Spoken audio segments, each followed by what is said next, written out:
You know, people think you can export democracy to Iraq or Afghanistan. And I think now you have to recognize there are two misunderstandings. The first is people say, well, you can never export democracy because those cultures are different.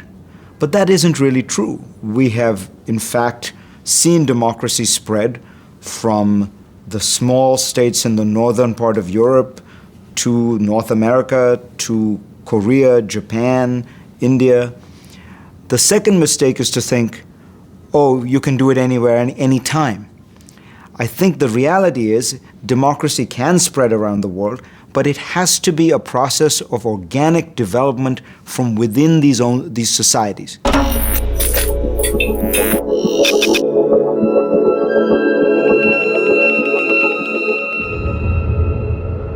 Een stabiele democratie is onmogelijk zonder modernisering. Dat is de boodschap die politiek analist Fareed Zakaria al jarenlang onvermoeibaar de wereld instuurt vanuit zijn kantoor in hartje New York.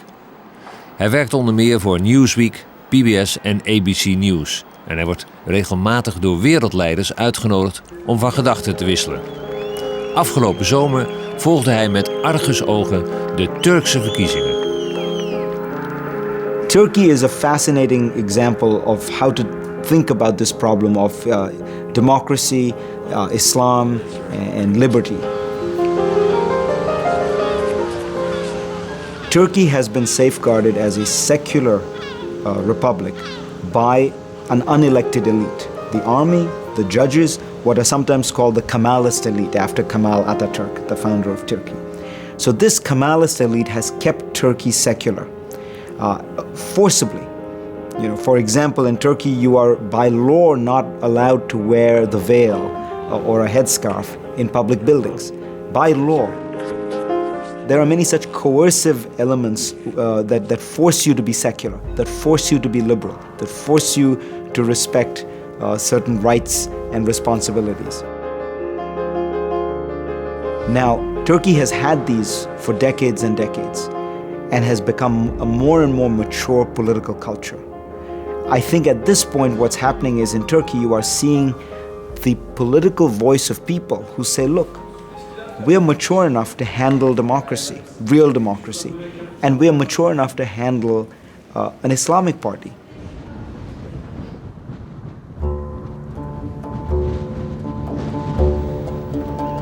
In Turkije regeerde met steun van het leger traditioneel de seculiere CHP-partij.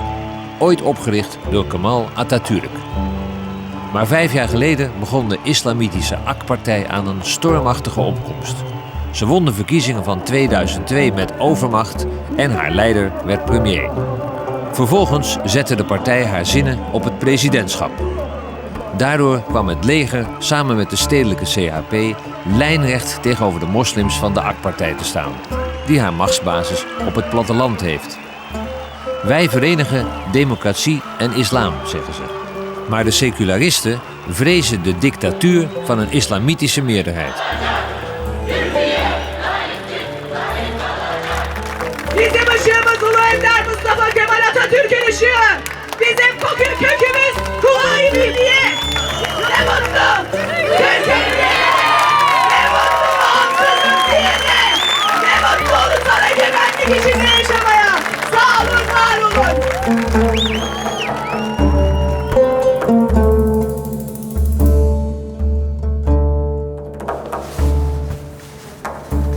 Kravatın orada mı? Ha. Burada.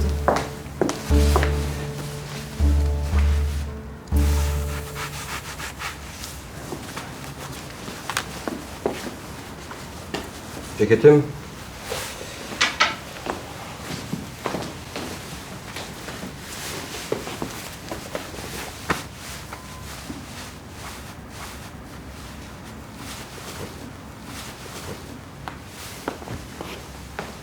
When AK Party offered me candidacy, they have explained why I must be a candidate. They found me honest and hardworking and brilliant. It is difficult for me to say these things, but I am translating what they have told to me. They have, given some spiritual motivation to me. I'm a Muslim. I cannot be secular because I am a human being. I must have some idea. This can be religious, this can be an ideology. How can I manage myself in a secular way? If I am a Muslim, I pray. If I am a Christian, I go to church. I cannot be secular. Benim size takdim edeyim. Briefing programımız iptal edildi. Belediye programı iptal. Evet, saat 11'de Minörüsçüler Odası'yla devam ediyor program. Basın toplantısı Yozgat'ta. Bunlarda bir değişiklik yok. The problem is not Islam and democracy. I think Islam and democracy can go together. But the political and religious culture of modern Muslim societies is in many places backward. And that backwardness makes it difficult for it to exist and thrive with liberal democracy. If you look at Islam as a religion, it has certain aspects that are probably difficult and complicated to be meshed with modern democracy.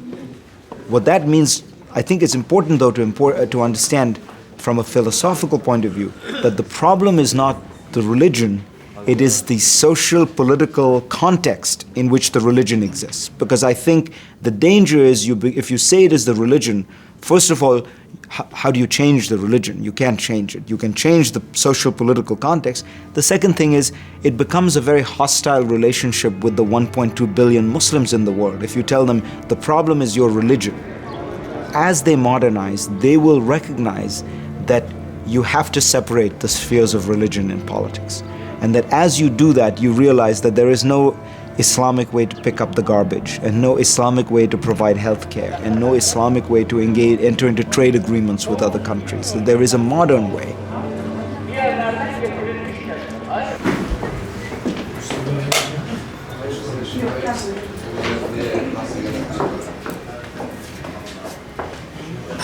Hoş geldiniz. Ben buranın delegesi. Buranın delegesisiniz. Nerelisiniz? Hakimköy. Hakim'den. Hoş geldiniz amca. Siz de hoş geldiniz amca. Nasılsınız? Sağ olun. Ben de Yazırlıyım. Yazın. Evet. Şimdi bunun Yazır'la Akın'ın arasında 600 kilometre bir yol, 600 metre. Bunların. Tamam. Ben de oy meselesi. Eğer burayı yaptır dedik, 300 oyum sana dedi. Köyünüzü beldenize veya ilçenize bağlayan yolunuz var, asfalt. Ama siz iki köy arasındaki yol istiyorsunuz değil mi? Söylediğiniz. Evet. Şimdi ona asfaltına söz veremeyiz amca. Yani önce birinci dereceler bitecek, ondan sonra inşallah yaptıracağız. Bunlar yapılacak ama ikinci derecede. Ama sizin oyunuzu almak için tamam yaptıralım, söz veriyoruz falan deyip de 3 ay sonra arkadaş Önerek geldik. Biliyorum öyle bir şeyimiz yok ya hocam. Yok, Allah razı olsun. Bir de Belediyenin de zararı var burada. Yazıra iniyor, geriye iniyor. Sizin bu arabanın bir faydası oluyor. Günden 5 kilometre, her seferinde 5 kilometre kısa oluyor. Yani Size güvenerek geldik, bilmiyorum size. Hayır, başkanım doğru söylüyor. Gerekirse bize bir tane yardımcı olur. Önereceğiz. Hakim yazır arası. İyi özelliklerimiz doğru. Hayır, Akin Yazır arası değil. Akin'le Yazır arası. Akin yazın. 600 metrelik bir yol. Evet. Ana asfalta bağlanıyor. Efendim? Ana asfalta. Abi ben... Ana asfalta bağlanıyor yani bu yol.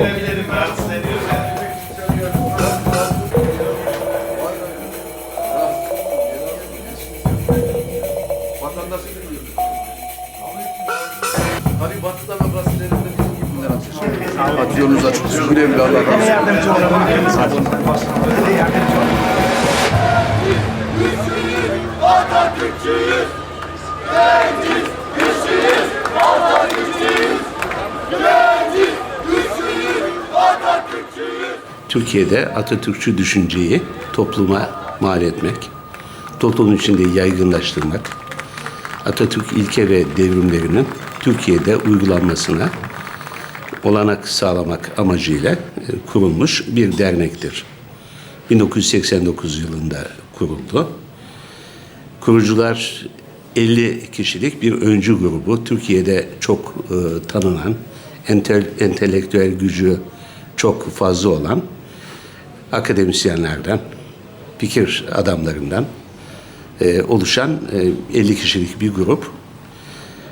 Bu derneğin kurulmasıyla ilgili olarak, gerekçe olarak da şu düşünceyi öne sürmüşlerdi.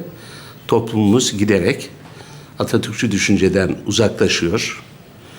Bu bizim geleceğimizle ilgili önemli bir tehlike oluşturabilir. 1923'ten beri ki bu Türkiye Cumhuriyeti'nin kurulduğu yıldır, 1923'ten beri Türkiye'yi karanlığa döndürmek isteyen güçler var.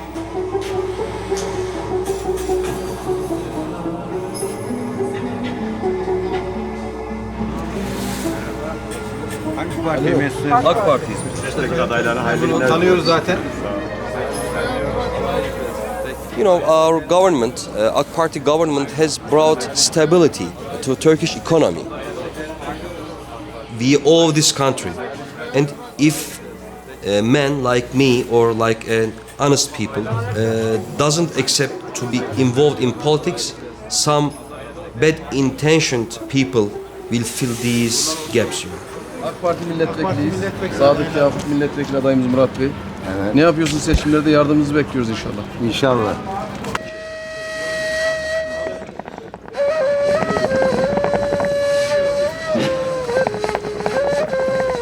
Why did you ask Murat to become a candidate for the party? First of all, we think that he took a good education. He's a doctor, you know, about European politics. He has a book about the political problems of Europe. He speaks English. We need MPs who know English. Murat is an honest man. We believe that he will not steal something using his position. We saw these in the past times. You make a man deputy, and then he do nothing about country, about city, but work only for himself. We believe that he will not do it because we know his father, mother, parents, his pastime, his job. We learned all the things about him, and then all the people in the party have a consensus about this, that he will be a good deputy for Kayseri and for Turkey.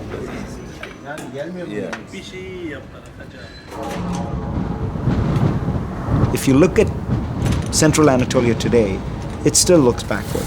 But if you look at where it was 20 years ago or 10 years ago, there's been enormous movement. They still dress like peasants. They still dress, you know, with headscarves and very traditionally, but those are surface symbols. You can't let that distract you from the reality of a society that is modernizing. I mean, the Turkish growth rate has been 7% year on year for the last 5 or 6 years. Inflation is down under 10%. These are all the acids of modernity that are changing Turkey.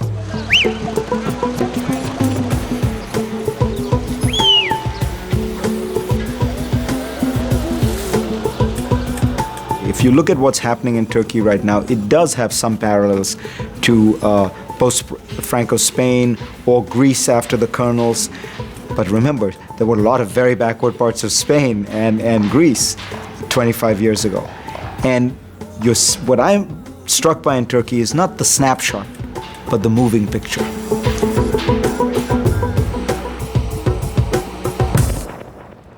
Ben o olmadan konuşmam hiç zaten. AKP diyor ki bu laik anlayışı değiştirelim. Yani anayasayı değiştirelim. O anayasada değiştireceği husus da laik düzenin temeli. Bunu bir demokrasi olarak yorumlamak kabul edersiniz ki mümkün değil. Böyle bir şey, yani kurallar düzeni, demokrasi kurallar düzeni. O kuralı belirleyen de anayasa. Anayasanın belli maddelerinin değiştirilmesi mümkün ama bizim anayasamızın başlangıç hükümleri var. 3 tane maddesi var. Temel değerler dediğimiz, Cumhuriyet'in temel değerleri dediğimiz maddeleri var. Bunların değiştirilmesi mümkün değil. İsterseniz %99, onda 9 oy alın. Yine değiştiremezsiniz çünkü bu toplumsal bir uzlaşı bu.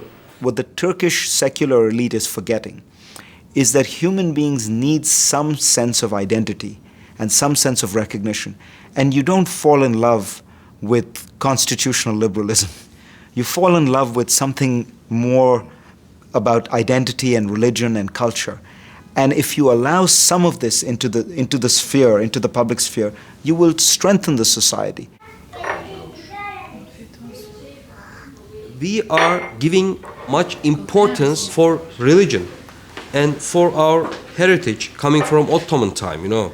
And for our, as Kayseri people, for my city culture, let's say. We are conservative.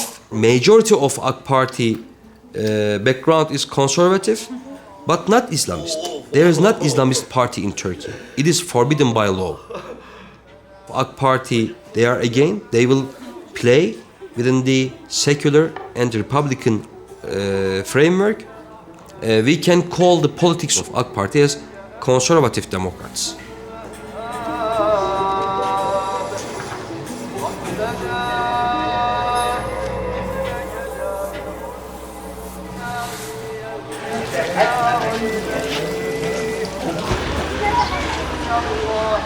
Şöyle ki, Türk halkının %99'u Müslüman, evet. Niye AKP'de illa AKP olsun? Bir başkası da iktidara gelirse onlar da Müslümanlar yine iktidarda anlamına gelir. Öyle değil mi? Öyle bir şey yok. Yani daha çok Müslüman olanlar iktidara geleceklerdir şeklindeki bir düşünce laiklik prensibine aykırı. Dini duyguların ifade edilmesi, dini inançların yerine getirilmesi, inanç özgürlüğünün kullanılması, bu konuda kimsenin bir sıkıntısı yok. Dinin siyasete alet edilmesi konusu var ortada. Ben sizden daha çok Müslümanım, bana oy verin dediğiniz zaman yanlış yaparsınız. Bu yasa dışı bir olay. Do the Islamists in Turkey want something that is fundamentally illiberal? And so far, you have to be guided by their actions, by their statements. There's nothing which would suggest that. They do want to remove some of the coercive secularism of the state. So you have a kind of balance here where you're going to have a greater injection of some Islamic sentiments and symbols in society. But is that fundamentally illiberal? Or is that a recognition of the reality that Turkey is 99% Muslim? And I think you have to be able to draw that line.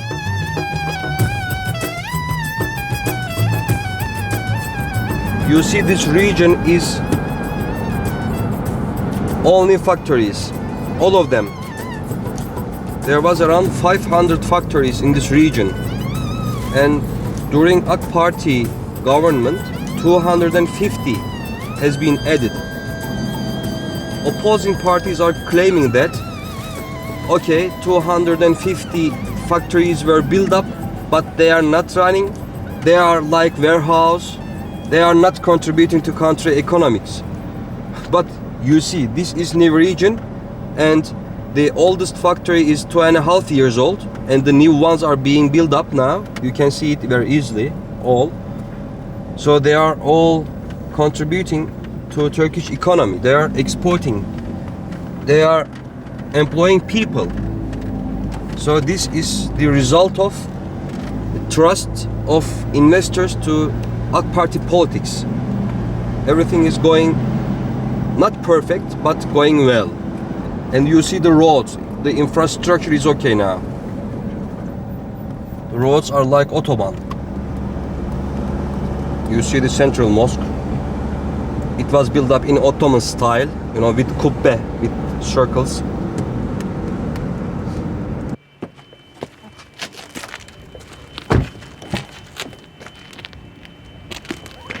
We are manufacturing baby and young furniture here. Actually, we are new in this business. Our expertise is on baby cribs. There are many kinds, as you see. And we are, distributing them in Turkish market. We have several dealers in several cities of our country, and also exporting to European, Middle Eastern, and Balkan countries. We don't have many customers, but it is enlarging day by day.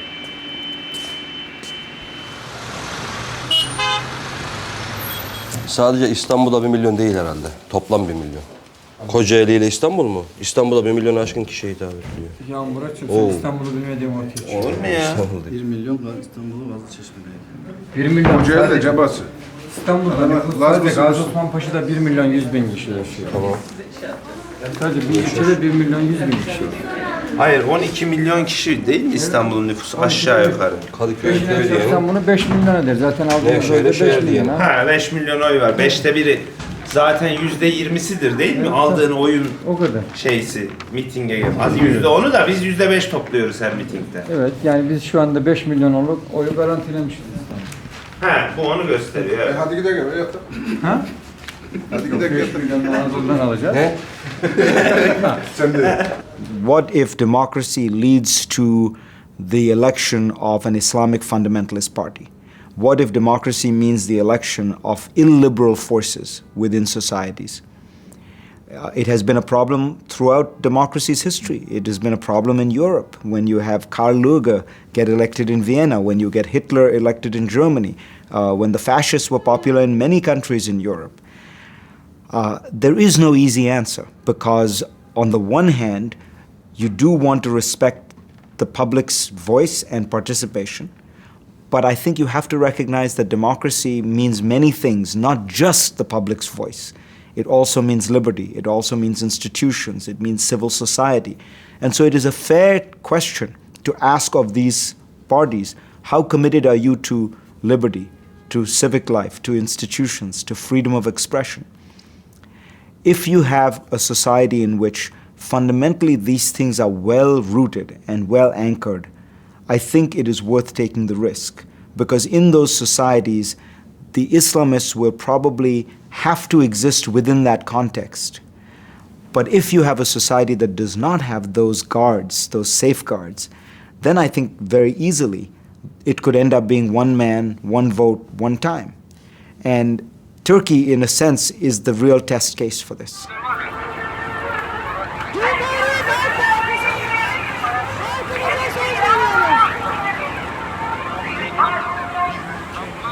Cumhuriyet Halk Partisi olarak halkımıza söz veriyoruz. Teröre son vereceğiz. Ülkemizin bütünlüğüne sahip çıkacağız. Sokaklar kapkaççıya teslim edilmeyecek. Gençiz, güçlüyüz, Atatürkçüyüz. Gençiz, güçlüyüz, Atatürkçüyüz. Oralar ilanı Türkiye'yi ilan olmayacak. Oralar ilanı Türkiye'yi Şimdi tabii AKP iktidar olma şansı şu anda yüksek ama garanti değil. Laiklik, yani AKP'nin gücü ona kadar çıkamaz. Yani Türkiye'de böyle şeylere müsaade edilmez. Belli bir yere kadardır müsaade Türkiye'de. Bunu daha önceki mesela Cumhurbaşkanlığı seçiminde gördük. Ama Türkiye'de asla laiklik, Atatürk ilkeleri asla geri gidemez. Yani. Mümkün değil. Asla. Mümkün değil. Yani böyle bir girişim demekteki kastınız ne? Yani laiklik elden giderse mi diyorsunuz? Yani Türkiye'de laiklik elden gitmez. Türkiye'nin dinamik güçleri var. Bizim sigortamızdır ordumuz. Gözbebeğimizdir ve sigortamızdır. Bir yere kadar yani ordunun siyasete karışması, ben bir demokrat bir insan olarak tabii ki tasvip etmem. Ama bizim de sigortaya ihtiyacımız var.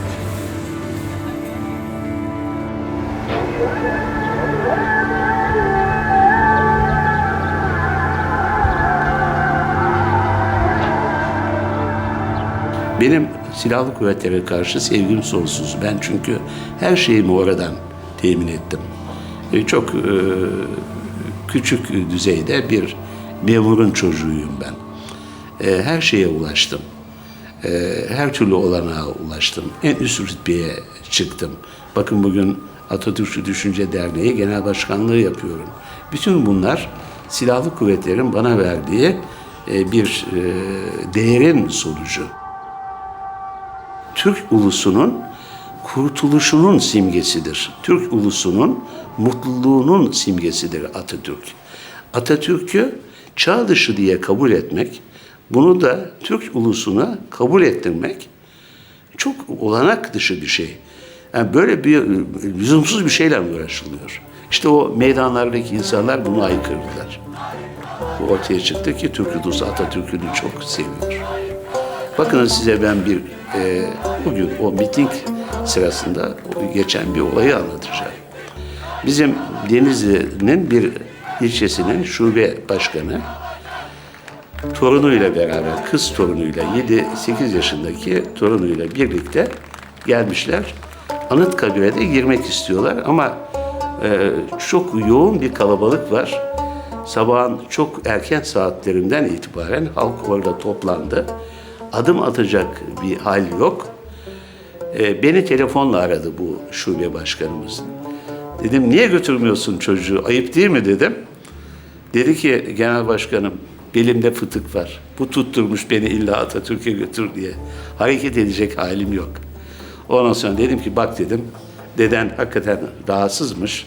Sen bir daha gelişinde beraber gideceğiz. O zaman Atatürk'ü göreceksin. İşte bakın bu sevgi var. Bu sevgiyle alay etmek, bu sevgiyi çağ dışı görmek, Türkiye ile alay etmektir. Türk ulusuyla alay etmektir. Most Europeans will first hear, that the generals are the upholders of the secular order. The Islamists are the force that you see sweeping the Arab world. They must be the part of this Islamic fundamentalist movement. But the difference is that Turkey has modernized as a society over the last 60 or 70 years. And these Islamists are very different from the ones in Egypt or the ones in Lebanon or the ones in Iraq. These are sophisticated liberals who also happen to have some views that are influenced by Islam. Aşağı yukarı 15. Money doesn't have any color and religion. A businessman in this capitalist age cannot be Islamist. Cannot be. This is contrary terms, I say, you can either be a capitalist, a businessman, or can be an Islamist in ideological terms, I mean. On the other hand, you cannot earn money, open to world market and be Islamist or let's say Sharia supporter. This is impossible. And this is not the case in Kayseri. So what you're saying is Sharia is impossible to combine with globalization or global capitalism? Of course. Of course.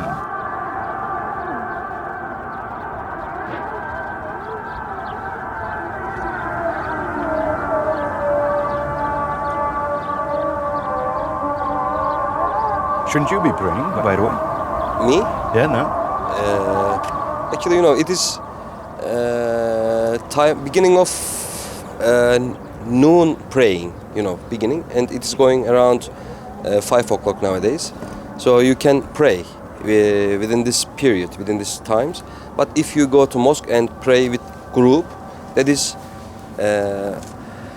actually its benefit is 27 times higher than single praying, I see. according to Islamic belief. Of the two parties, the Kemalists and the Islamists, who are modern. In the Turkish context, over the last 5 years, you would have to say it is the Islamists. It is the Islamists who have revolutionized Turkey's economy to bring it into conformity with the European Union. It is the Islamists who have changed Turkey's legal system to bring it in conformity with the European Union. It is the Islamists who have given major concessions to the Kurds. It is the Islamists who have made major concessions to the Kurds, allowing them their language, allowing them greater autonomy. In other words, all the things that liberals would say you should do to create a more civilized society. The Kemalists have, in a strange sense, an old-fashioned notion of modernity. It is a very strong state, very coercive, very hardline, in which the state is also very involved in the economy. The Islamists have been more free market, more free trade, more pro-European Union, and softer on the Kurds. So you would have to come to the conclusion that the modernizing force in Turkey today are actually the Islamists, not the secular Kemalists.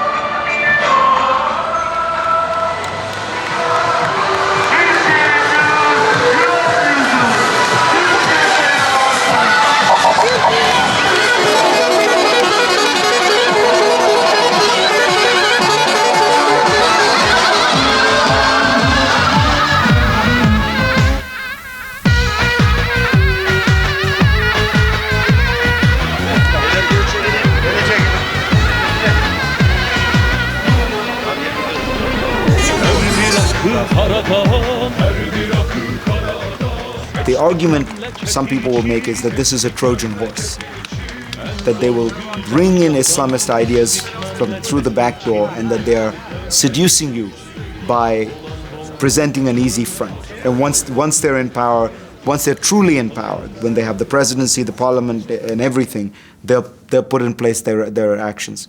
I don't think so, because remember, and it's very important to remember this about Turkey, the Islamists, they are well aware that they have only 35% of the vote. It's not as though 70% of the people want to vote for Islamist parties. They understand that they are a part of a society in which there is actually substantial support for a more radical secularist idea. So they're well aware that they exist in competition with other political ideologies and not as a monopoly.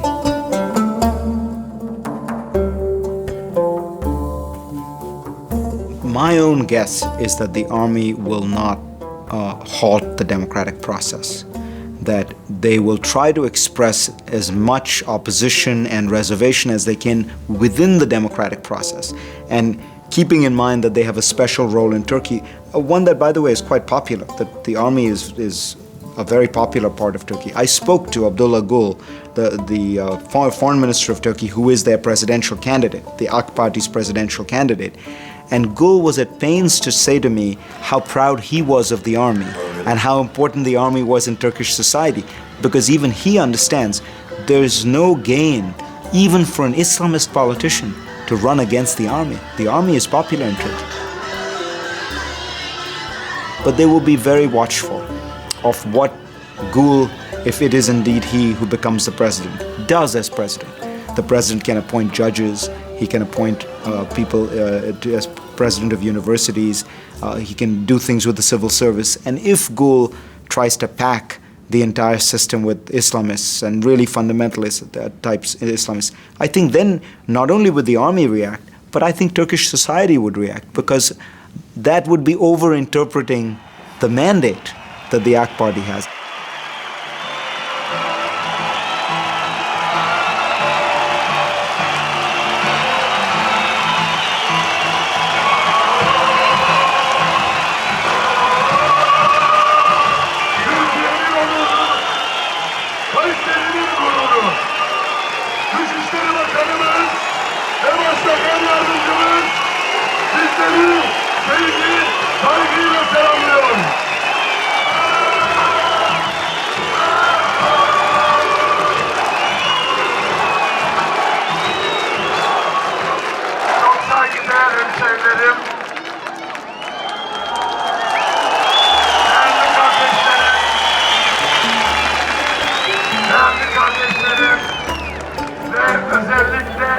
Kardeşlerim, kız kardeşlerim, hepinize saygılar, sevgiler sunuyorum. Ne kadar hizmet etseniz sizlere kalbimizi ödeyemeyiz. Sizi daha kuvvetli bir şekilde gönderin, mecliste de o işlerin hepsini çözeceğiz inşallah. Hiç kimsenin şüphesi olmasın bundan. The party that is ruling Turkey right now is Islamic in the sense that a Christian democratic party in the West is Christian. It is influenced by Islam, it is socially conservative, but it in no way is challenging the institutions of secularism.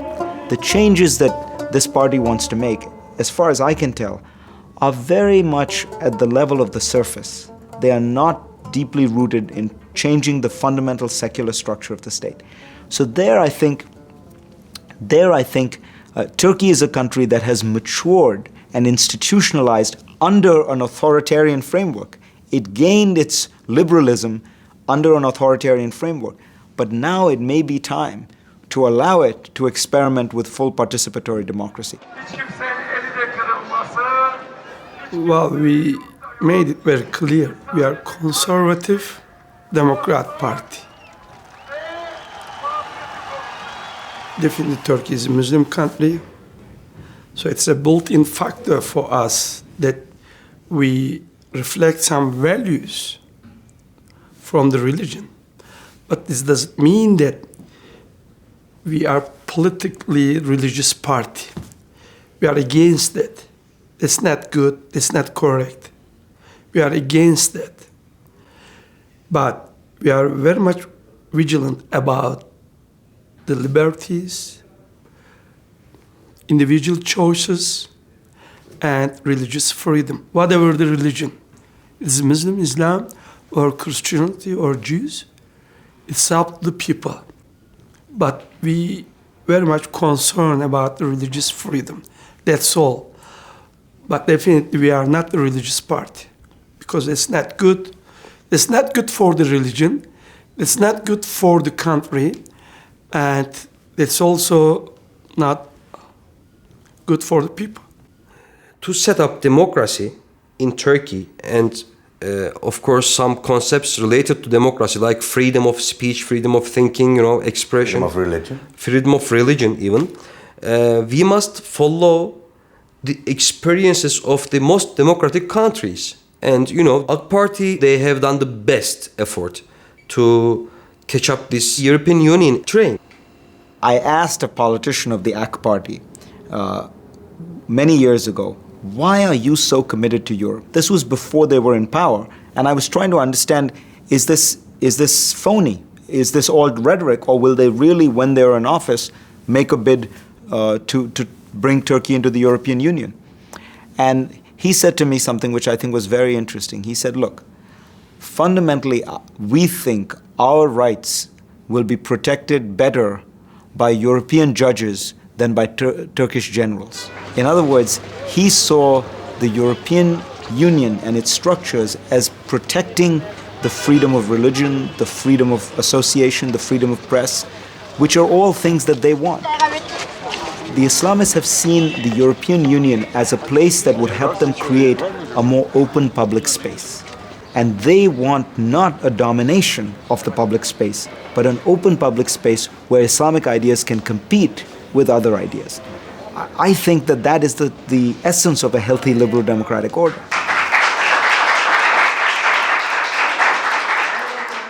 If Turkey were to join the European Union, it would be a greater philosophical problem for the Islamic fundamentalists than for the Europeans, because the Islamic fundamentalists have always argued that it is impossible to be a devout Muslim and a religious Muslim and to be allied with the West, part of the modern world.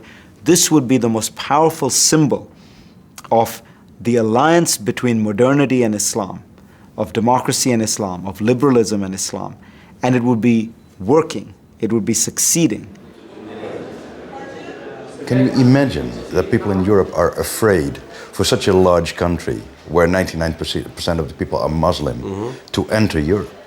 Being Muslim or Christian is not very important facts to create integration in our current era, because Turkey is not more difficult in terms of adaptation process than a Bulgarian or a Romanian or a Croatian. Actually, I also wonder, as an expert of the European Union, what will happen 5 years later, 10 years later. And there are many problems also in the European Union or between European countries, member states. So, on the other hand, if you observe the advantages that Turkey and Turkish people will offer to the European Union, and if we look at the situation with objective eyes, I am sure there can be many common points. What could be the advantages? One of the most advantageous favor is maybe human power, because Europe is getting older and older, the population, and Turkey is a young country. More than 50% of the total population is less than 35 years old. I think Europe is in some ways in the same place that Turkey's secular elite is, that they are very suspicious of some things about Turkey legitimately, certain elements of backwardness, which must be modernized before Turkey comes into Europe. But they are also suspicious of things that are just natural expressions of a different culture and a different society. Whether or not women wear headscarves surely is not important. People dress differently all over the world. People dress differently all over Europe. Turkey is not ready yet. We are not going to join. We are not going to be a full member tomorrow. We know that it's going to take time. It's going to take years. What we are talking now, it's the negotiation process. And also we are well aware that negotiation process takes time for the huge countries, such as Spain, UK. It was not easy for them also. We are well aware of this. But we also ask Europe to think twice. Turkey is not going to be a burden on EU. Turkey is going to make the cake bigger. So we are going to get our share from that bigger cake. Can you imagine that? At the end of the negotiation process, Turkey is going to be $1 trillion GDP. So far, we are the 6th largest economy of Europe. We have a very dynamic, well-educated population. So we are going to contribute EU, European countries.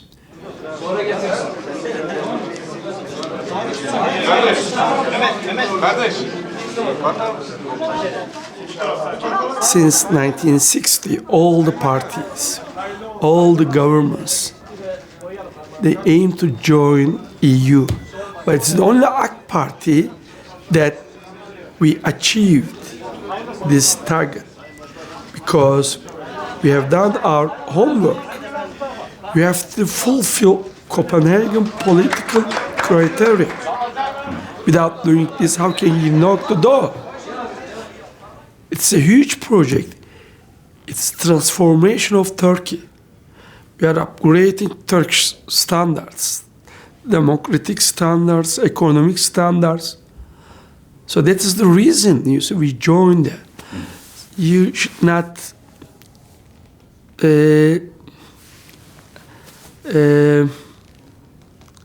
try to find out, different reasons behind of that. I mean, we work hard to anchor Turkey into EU structures, so that's so clear. We want to have the same democratic standards. We want to have the same economic standards, and we want to have the same life standards here. So that is the reason.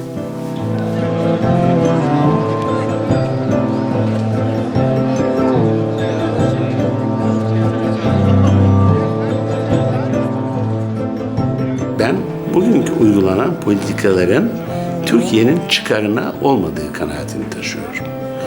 Avrupa Birliği ile ilişkiler Türkiye'nin birliğini ve bütünlüğünü etkileyecek bir hale gelmiştir. Artı bir belirsizlik bahis konusu olmaya başlamıştır. Uygarlık projesi diye bakılan Avrupa, Türkiye'de ılımlı İslam'ı savunur bir noktaya gelmiştir. Türkiye'de düzeni, uygarlık istikametinde büyük çaba harcayan bir ulusu yolundan çeviren politikalara yeşil ışık yakar bir pozisyona gelmiştir.